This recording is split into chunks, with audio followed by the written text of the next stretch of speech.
My dear friends, my dear God's and my dear masters. ಪ್ರತಿ ದಿವಸ ನಮ್ಮೊಳಗೆ ನಾವು ಹೋಗೋಕೆ ಧ್ಯಾನ ಅನ್ನೋದು ದೊಡ್ಡ ವರ. ಎಷ್ಟೇ ಕೆಲಸಗಳಿದ್ರೂ, ಎಷ್ಟೇ ಒತ್ತಡಿಗಳಿದ್ರೂ ಧ್ಯಾನಕ್ಕೆ ಕೊಡೋ ಸಮಯ ಅತಿ ಮುಖ್ಯ. ಒಬ್ಬರು ಕೇಳಿದ್ರು ನನ್ನನ್ನು, ಕಣ್ಮುಚ್ಕೊಂಡು ಕೂತ್ಕೊಂತಿರಲ್ವಾ ಸರ್, ಇದು ಟೈಮ್ ವೇಸ್ಟ್ ಅಲ್ವಾ ಅಂತ ಕೇಳಿತ್ತು.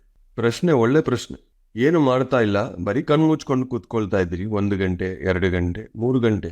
ಮತ್ತೆ ಆ 1 ಗಂಟೆ 2 ಗಂಟೆ 3 ಗಂಟೆ ಸಮಯ ವೇಸ್ಟ್ ಅಲ್ವಾ ಸರ್, ಟೈಮ್ ವೇಸ್ಟ್ ಮಾಡ್ತಾ ಇದ್ದೀರಲ್ವಾ ಅಂತ.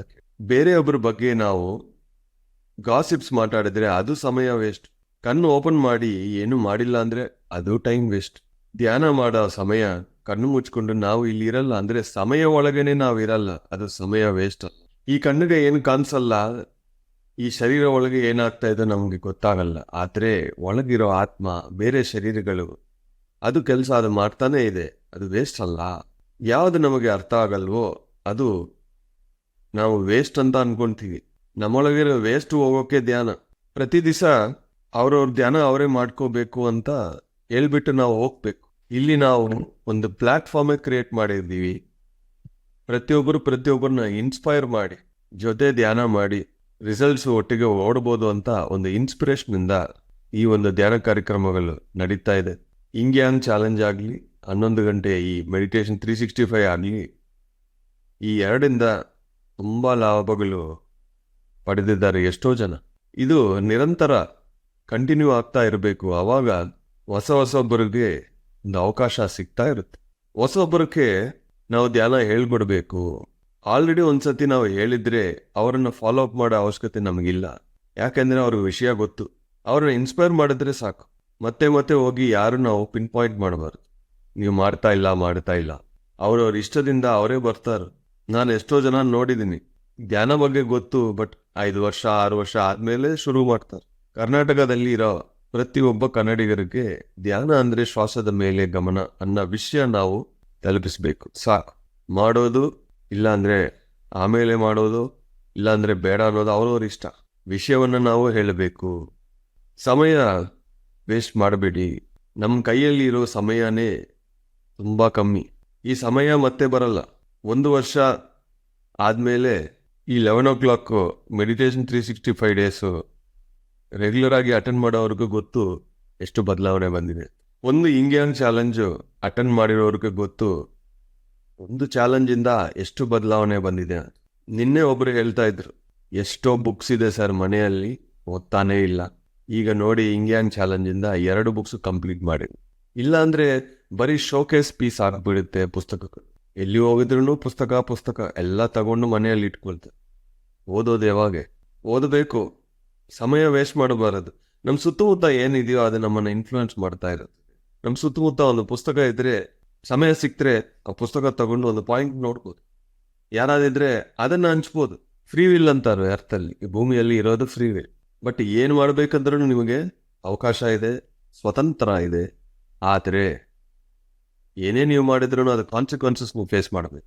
ಪ್ರತಿ ಧ್ಯಾನಿ ಏನು ಕಲಿಬೇಕು ಅಂದರೆ, ಯಾರು ಇನ್ನೊಬ್ಬರ ಲೈಫನ್ನು ಇಂಟರ್ಫಿಯರ್ ಮಾಡಬಾರ್ದು.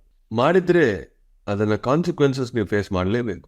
ಅವರವ್ರ ಜೀವನ ಅವರವರು ಜೀವಿಸ್ಬೇಕು. ಅವರ ಜೀವನದಲ್ಲಿ ಏನಾಗ್ತಾ ಇದೆ ಏನು ಅಂತ ನೀವು ನೋಡಿದ್ರೆ ದೃಷ್ಟಿ ಹೊರಗೆ ಇದೆ, ನಮ್ಮೊಳಗೇನೆ ಎಷ್ಟೋ ಇದೆ. ಅದನ್ನು ನೋಡಿ ಅದನ್ನು ಕರೆಕ್ಟ್ ಮಾಡ್ಕೋಬೇಕು. ದೃಷ್ಟಿ ಒಳಗೆ ಇರಬೇಕು. ನಮ್ಮ ದೃಷ್ಟಿ ಎಲ್ಲಿದೆಯೋ ಅಲ್ಲೇ ಸೃಷ್ಟಿ ಆಗ್ತಾ ಇರುತ್ತದೆ. 8 ದಿವಸ ಈಜಿಪ್ಟ್ ದೇಶದಲ್ಲಿ 93 ಜನನ್ನ ನಾವು ಹೋಗಿದ್ದೀವಿ. ನಾನು ಅಬ್ಸರ್ವ್ ಮಾಡ್ತಾ ಇದ್ದೀನಿ, ಎಷ್ಟು ಜನ ರಿಯಲ್ ಮಾಸ್ಟರ್ಸು, ಎಷ್ಟು ಜನ ರೀಲ್ ಮಾಸ್ಟರ್ಸು. ದೃಷ್ಟಿ ಎಲ್ಲಿದೆ ಅವರದು ಅಂತ ನೋಡ್ತಾ ಇದೆ. ಆ ದೃಷ್ಟಿ ಅನ್ನೋದು ಸ್ಪಿರಿಚುವಾಲಿಟಿ ಮೇಲೆ ಇರುತ್ತೆ. ಅಲ್ಲಿರೋ ಪ್ರತಿಯೊಂದು ಎನರ್ಜಿ, ಆ ಕನೆಕ್ಷನ್ಸು, ಸಿಂಬಲ್ಸಿಂದ ಆ ಒಂದು ಮೆಸೇಜಸ್ಸು ಅವರು ತಗೊಳ್ತಾ ಇದ್ರು. ದೃಷ್ಟಿ ಶಾಪಿಂಗ್ ಮೇಲೆ, ದೃಷ್ಟಿ ಅಕಾಮಿಡೇಷನ್ಸ್ ಮೇಲೆ, ದೃಷ್ಟಿ ಬಟಾಣಿ ಮೇಲೆ ಇದ್ರೆ ಅವರು ತಗೊಂಡಿರೋ ಎನರ್ಜೀಸು, ನಾಲೆಡ್ಜು ತುಂಬ ಕಮ್ಮಿ. ನಮ್ಮ ದೃಷ್ಟಿ ಎಲ್ಲಿ ಇರಬೇಕು ಅನ್ನೋದು ನಮ್ಮ ಕೈಯಲ್ಲಿ, ಯಾರ ಕೈಯಲ್ಲಿ ಇಲ್ಲ. ಒಂದು ಹೇಳ್ತಾರೆ ಏನಂದ್ರೆ, you can take the horse to the pond, you cannot make it drink water. ನೀರತ್ರ ಕರ್ಕೊಂಡು ಹೋಗ್ಬೋದು ಒಂದು ಹಾರ್ಸನ್ನು, ಬಟ್ ಆ ನೀರು ಕುಡಿಬೇಕಂದ್ರೆ the horse has to drink. ಯಾರು ಫೋರ್ಸ್ ಮಾಡೋಕ್ಕಾಗಲ್ಲ. ನಾವು ಎಲ್ಲಿ ಹೋಗಿದ್ರೂ ಫಸ್ಟ್ ಅಂಡ್ ಫಾರ್ಮೋಸ್ಟ್ ಪಾಯಿಂಟ್ ಏನಂದ್ರೆ ಪರ್ಪಸ್ ಏನು, ಯಾವ ಕಾರಣಕ್ಕೋಸ್ಕರ ನಾವು ಬಂದಿರೋದು, ಆ ಪರ್ಪಸ್ಸು ಇಂಟೆನ್ಷನ್ಸ್ ನಮಗೆ ಅರ್ಥ ಆಗ್ಬೇಕು. ಈಗ ಈ ಸೆಷನ್ ಆದಮೇಲೆ ಲಾವಣ್ಯ ಪ್ರಭಾಕರ್ ಮೇಡಮ್ ಅವ್ರ ಮನೆಗೆ ಹೋಗ್ತಾ ಇದ್ದೀನಿ ನಾನು. ಇಲ್ಲಿಂದ ಒಂದು 10 ನಿಮಿಷನೇ ನಮ್ಮ ಮನೆ ಧ್ಯಾನ ಆಗ್ತಾ ಇದೆ. ಕರೆದಿದ್ರು, ಹೋಗ್ಬೇಕಂತ ಒಳಗೆ ಬಂದಿದೆ. ಇಂಟೆನ್ಷನ್ ಏನು, ಅವ್ರ ಇಂಟೆನ್ಷನ್ ಏನು, ನನ್ನ ಇಂಟೆನ್ಷನ್ ಏನು ನೋಡಿದೆ. ಒಬ್ಬ ಮಾಸ್ಟರ್ ನಮ್ಮ ಮನೆಗೆ ಬರಬೇಕು ಅಂತ ಅವ್ರಿಗೆ ಇಂಟೆನ್ಷನ್, ನನ್ನ ಒಳಗೆ ಹೋಗ್ಬೇಕು ಅಂತ ಮೆಸೇಜು ಬಂದಿದೆ. ಅಲ್ಲಿ ಹೋಗಿದ್ರೆ ನನ್ನ ಜ್ಞಾನವನ್ನು ನಾನು ಹಂಚಕ್ಕೆ ಹೋಗ್ತಾ ಇದ್ದೀನಿ, ಬೇರೆ ಏನೂ ನನಗೆ ಮುಖ್ಯ ಇಲ್ಲ. ಅಲ್ಲಿ 5 ಜನ ಇದ್ದಾರೋ 500 ಜನ ಇದ್ದಾರೋ ಐ ಡೋಂಟ್ ಕೇರ್. ನಾನು ಹೋಗಿದ್ರೆ ನನಗೊಂದು ಸೀಟ್ ಇರುತ್ತೆ ಗ್ಯಾರಂಟಿ. ನಾನು ಕಾರು ಡ್ರೈವ್ ಮಾಡೋ ಸಮಯ ಎಷ್ಟು ಜನ ಇದ್ರೂ ನನಗೆ ಟೆನ್ಷನ್ ಇರಲ್ಲ, ಯಾಕಂದರೆ ಡ್ರೈವಿಂಗ್ ನಾನೇ ಮಾಡೋದು. ಡ್ರೈವರ್ ಸೀಟ್ ನನಗೆ ಗ್ಯಾರಂಟಿ ಇರುತ್ತೆ.